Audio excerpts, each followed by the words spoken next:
Hello friends. चलिए तो हम लोग आज बात करेंगे कि जो यूपी जीडीएस का है ये फॉर्म कैसे अप्लाई करना है। तो सबसे पहले हम लोग रजिस्ट्रेशन पे बात करेंगे। चलिए तो देखते हैं। सबसे पहले इसमें आप लोग देख रहे होंगे ये कि एप्लीकेंट नेम मांगता है। यहाँ पे आपको अपना नाम डालना है, ठीक है। जैसे मेरा नाम है, मैंने डाल दिया। उसके बाद आपसे पूछ रहा है father name as the per tenth certificate. Tenth के सर्टिफिकेट के अकॉर्डिंग आपके जो पिताजी का नाम है वो आपको डालना है। मैंने पिताजी का नाम डाल दिया। उसके बाद आपसे पूछ रहा है मोबाइल नंबर। तो यहाँ पर आपको अपना जो मोबाइल नंबर चल रहा है वर्तमान में वो आपको डालना है, क्योंकि उस पर ओटीपी आएगी, ठीक है। तो ये मैंने अपना मोबाइल नंबर डाल दिया।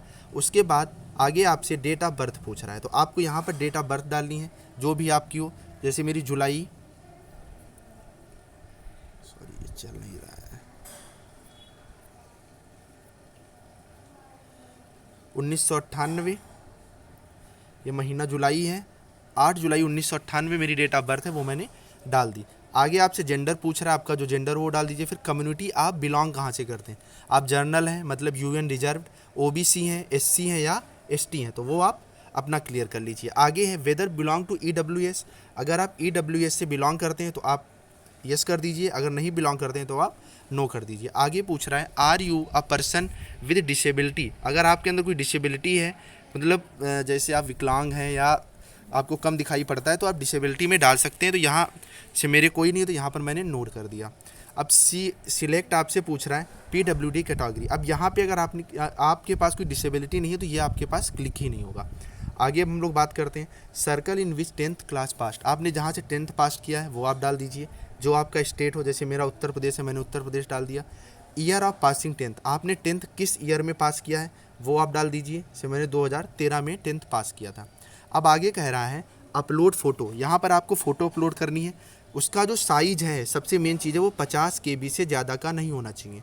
तो चलिए हम सिलेक्ट करते हैं यहाँ पर फ़ोटो, फाइल्स में जा कर के। ये जैसे मेरा 43 KB का है, यहाँ पे आप फ़ोटो अपना चूज कर लीजिए। आगे अपलोड सिग्नेचर। सिग्नेचर भी 20 KB से ज़्यादा का नहीं होना चाहिए। चलिए तो हम सिग्नेचर भी अपलोड कर लेते हैं। ये हमारा सिग्नेचर अपलोड हो गया। तो इस तरह से ये हमारा हो गया। अब यहाँ पे आपको कैप्चा डालना है। तो कैप्चा क्या है, यू एट, इसमें आपको कोई स्पेस नहीं देना है, YR और 2, ये हमारा कैप्चा पड़ गया। इसके बाद आपके सामने लिखा है I have studied and understood the notification and found myself eligible for applying to this post. This is not a duplicate registration, if found duplicate my entire candidate will be cancelled. तो ये मेरा duplicate registration नहीं है, ये मेरा जो real वाला वही एप्लीकेशन है। आप यहाँ पर क्लिक कर देंगे। अगर आपको प्रीव्यू के लिए जाना है तो आप प्रीव्यू पे यहाँ पर क्लिक कर देंगे। अब यहाँ पर आपने जो अप्लाई किया है वो आपका पूरा ओपन होकर के आ जाएगा। जैसे देखिए मेरे सामने आया हुआ है, ये देखिए applicant name, father name, mobile number, हर चीज़ आपके सामने है। अब अगर आपका ये सब सही है तो आप ऊपर जा कर के यहाँ पर ये क्लिक गलत कर, ये क्रॉस जो लगा हुआ है यहाँ पर क्लिक करके इसको हटा देंगे। अब आप आगे दिया है I have click the preview button and satisfied myself with the above entries made by me. तो यहाँ पर अभी आप क्लिक करके इस डिटेल को सबमिट कर देंगे।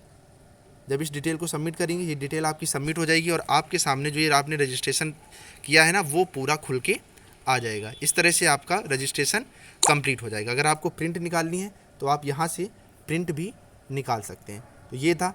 अब अगर आपको ऑनलाइन कैसे करना है ये प्रोसेस देखना है तो डिस्क्रिप्शन में भी लिंक दे दिया मैंने, वहाँ से जा कर के आप